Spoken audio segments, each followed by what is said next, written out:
It's time for another website review by Taprun.com.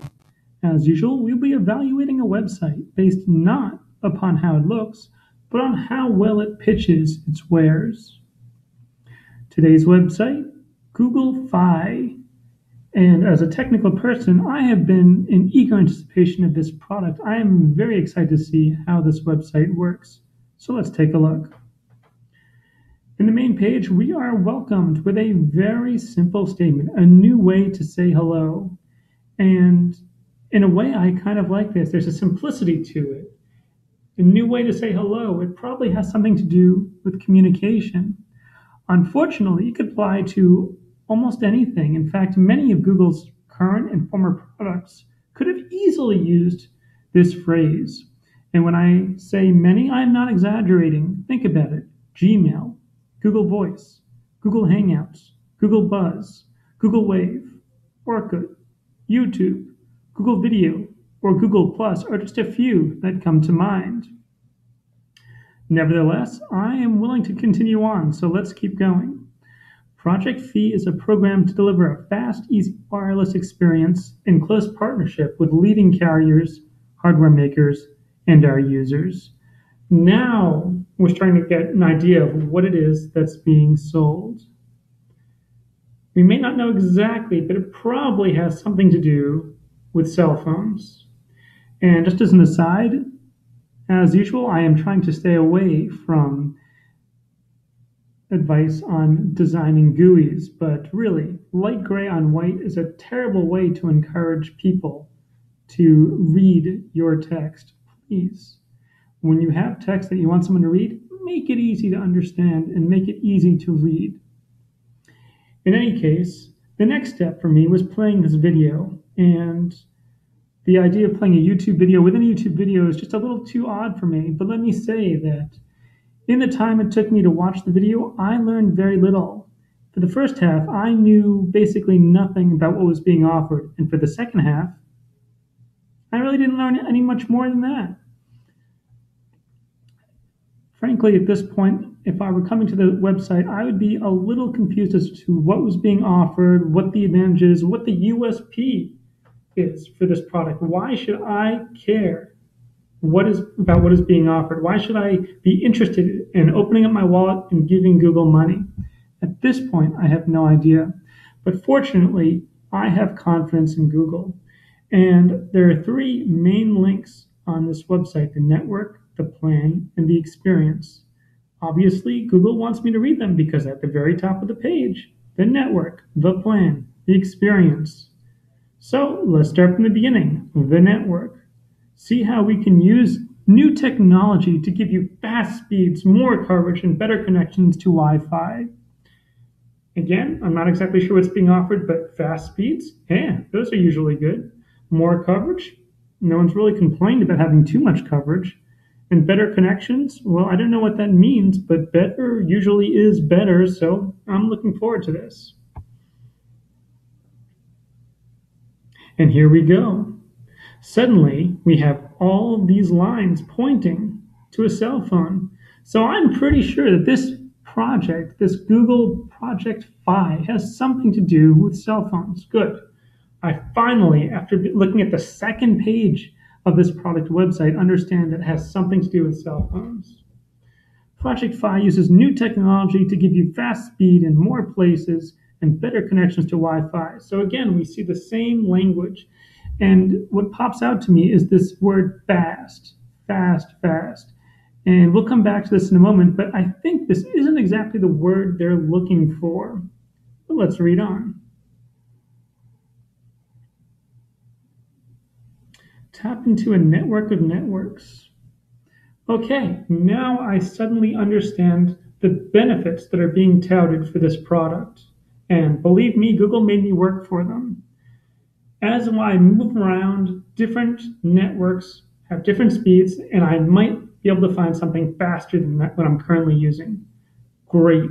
Still, I don't exactly know what's being sold. Is this an app that goes on my phone and switches between different offerings? Is this a physical device, a new type of phone? Is this the Nexus 7? I have no idea. All I know is that I can suddenly get faster speeds by switching to the best carrier or the best provider. So suddenly my interest has peaked and I've decided I'm going to continue on.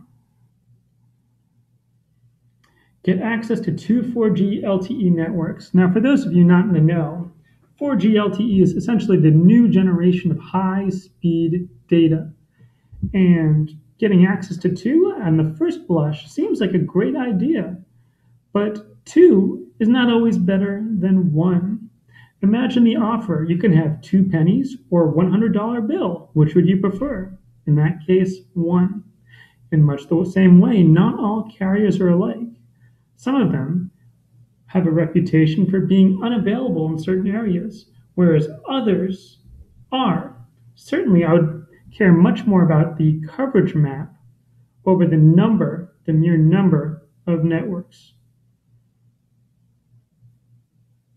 So this part does not quite resonate with me upon further thinking. Okay, now we're getting somewhere. Stay in the fast lane. And here's a map. I can check the coverage. And in fact, I did this for my home address, and I saw that, yes, I was covered. It's very refreshing to be able to see immediately where I have coverage, where the high speed will work. I want the 4G LTE. Does it work at my house? So no problem there. Connect to better Wi-Fi. Okay, I like the idea of going to the best network, but again, we've already seen that this helps me connect better to Wi-Fi. So this is redundant information, and I think this could be eliminated completely. Know your data is safe, and this I think is probably one of the best written parts of the website, and I'll tell you why in a moment. Your data is secured through encryption when we connect you to open Wi-Fi hotspots. It's like your data has a private tunnel to drive through. Now, a lot of people have been criticizing Google for trying to take your data, try to host your data, try to search through your data, and people are starting to get worried about Google having access to your data. But here, Google has spun and reframed the issue entirely. Now, it's not a danger that they have your data. It's fantastic that they do because they can protect you from outside forces and outside observers. And this is a great example of turning one of your weaknesses into a strength. By reframing the issue, they are making it look like your data is safer, even though Google has access to it.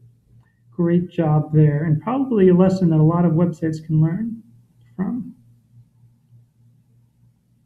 Okay, get project fee first with the Nexus 6.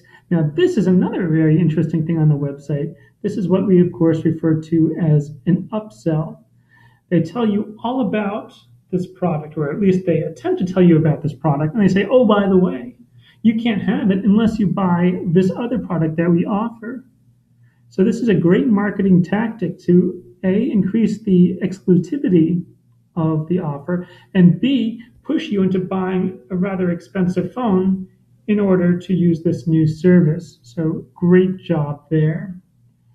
It appears that we're done. Obviously, we can request an invite, but I'd like to read more. Let's take a look at the plan.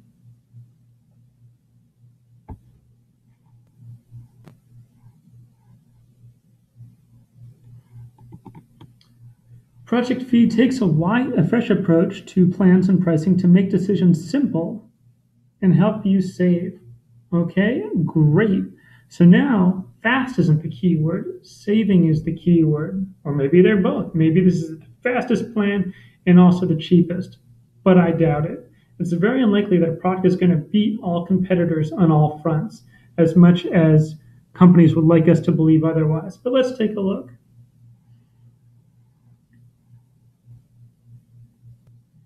Sign up for our One Simple plan.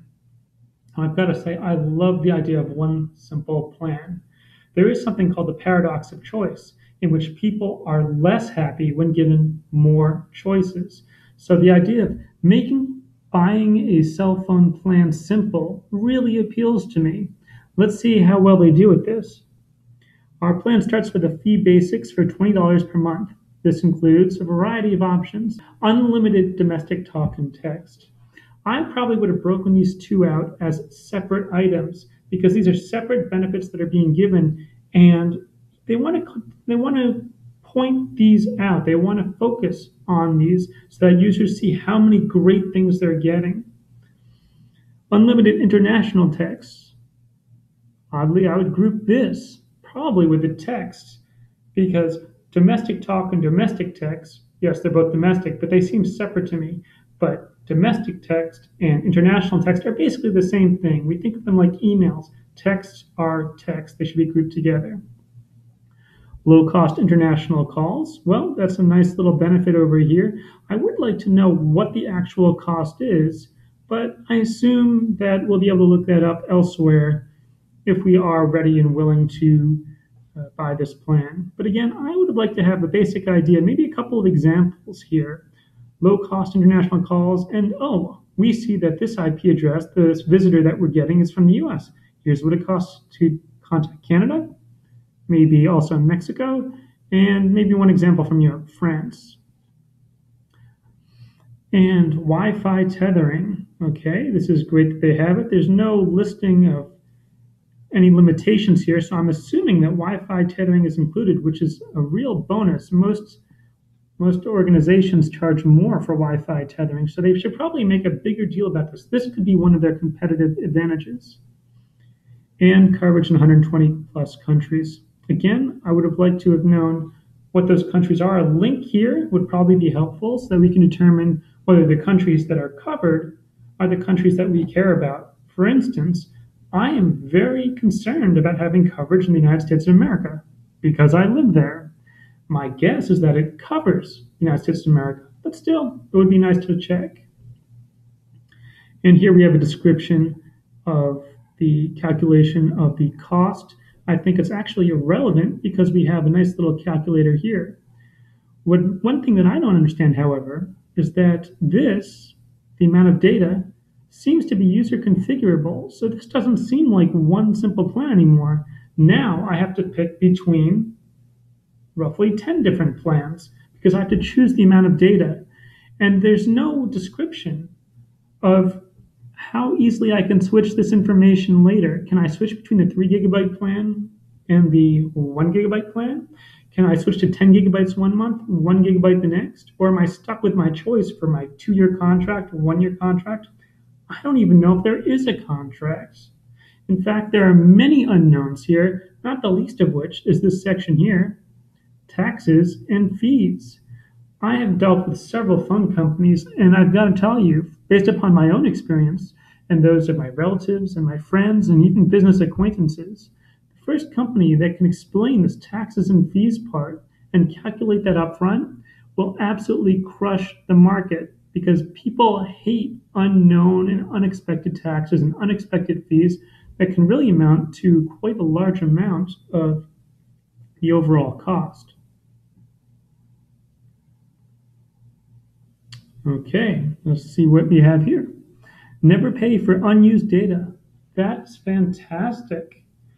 Finally, I don't have to overestimate. Now, apparently, I can just pay my bill and whatever I don't use, I'll get paid back, right? Not so fast, Google. Apparently, you don't get the money back. It gets credited to your account, which isn't quite the same thing.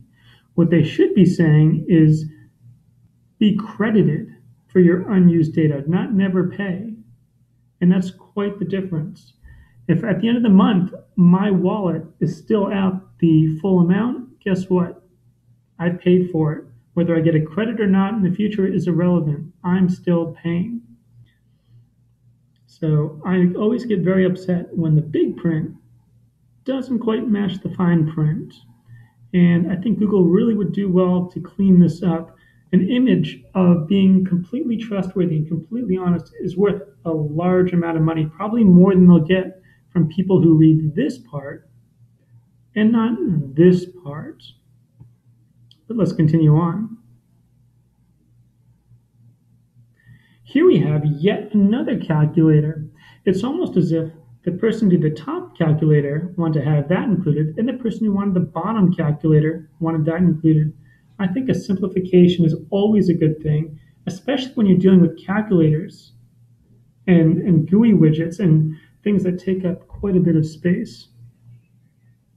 Still, I think it's good that this demonstrates the savings.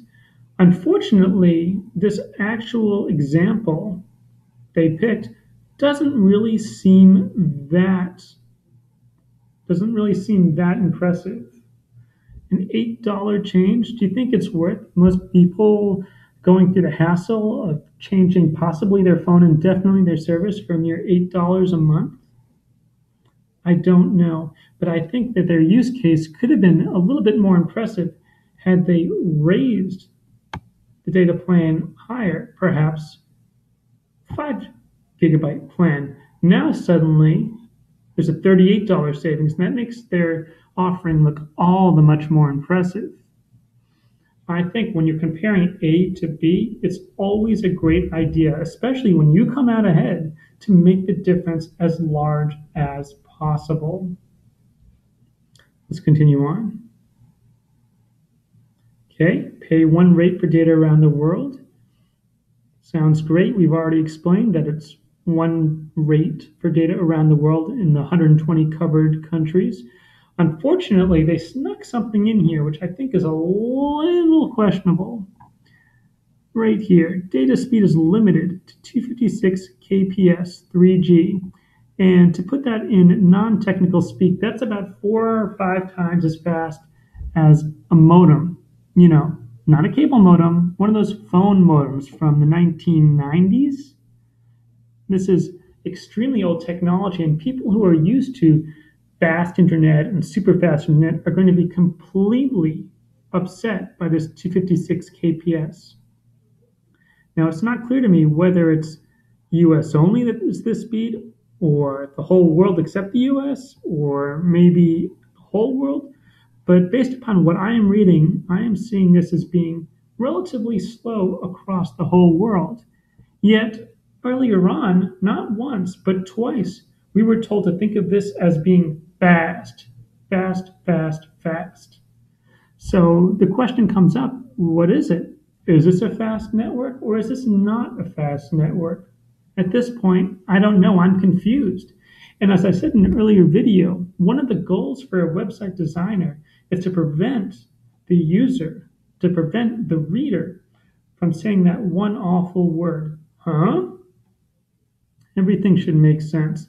In fact, here's another example of something that doesn't make sense. $10 per gigabyte.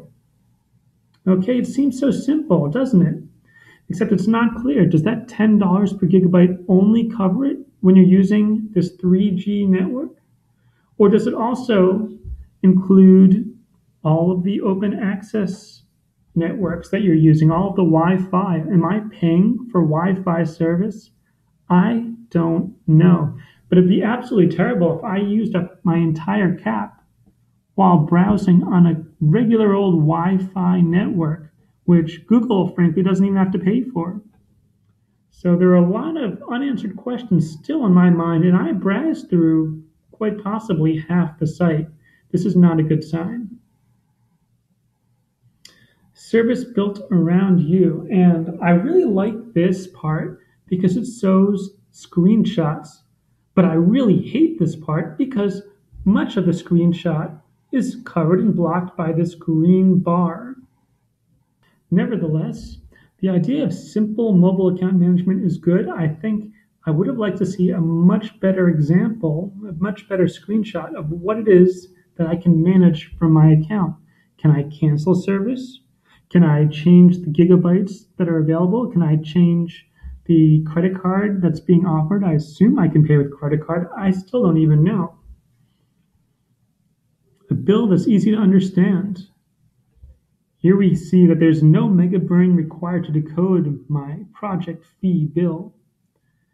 Well, again, I'm not quite so sure. I probably would have liked to have seen more details. For instance, it's a little surprising that I don't have a breakdown of data used and maybe a graph of data used month by month by month. But again, it may be a simple matter of this not being a complete picture. I don't know. I'll just have to take Google at its word. that what they offer is in fact easy to understand. Of course, as Ronald Reagan said, trust but verify is a much, much better solution. Live support available around the clock. Okay. I like the idea of a 1-800 number. I assume it's a 1-800 number. They just say, give us a call. But I've got to say, this joke right here, and again, this is not a joke analysis YouTube video, falls flat in its face. Give us a call and don't be surprised when you connect right away to a fee expert without pressing 0. I feel like they were trying too hard because, to be quite honest, when someone calls for support, I cannot imagine them pressing 0. Usually it begins, press 1 for English and 2 for Spanish, at least in this part of the country. I think it would have made a lot more sense had they gone for something that users really want. Users don't care if they have to press 0. Users care if they have to wait on the phone. What if they said, with average wait times guaranteed to be under 10 minutes? Suddenly, that's a benefit. If they want weasel words, if they don't want to actually promise anything, they could say something simpler, like, we'll connect you as soon as possible. It really doesn't mean anything, but at least it alludes to a benefit that users would care about. And finally, the experience. I don't even know what experience refers to, but I'm about to find out. Aha! Project Fee makes it easy to communicate in more places and use your number with all devices. Well, this is an interesting statement. I'm not quite sure which places I can't communicate from. I suppose this is a reference to the 120 plus countries that are supported. If this is the case, it probably would have been better to put that out there. If this is a description of the fact that coverage map is better because 2 LTE services instead of 1, I think that would have been better up here. But here, I have no idea what this benefit refers to. And use your number with all devices. Well, guess what? This isn't the only way to do it. Using Google Hangouts, a completely free service, also by Google, you can use your number with all of your devices. So again, I feel like this statement was written by someone who's not familiar with Google's offerings and clearly won't resonate with the exact people who probably would be most interested, i.e., those who are most knowledgeable about Google's offerings.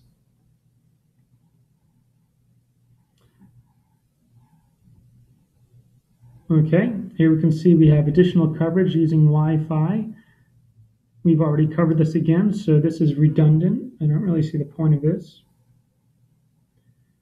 Calls transition seamlessly before Wi-Fi and cell networks. They are really beating the drum, beating it into our heads that as you move, it'll switch services between Wi-Fi, between one LTE, and between the other LTE. Okay, I think we've got it.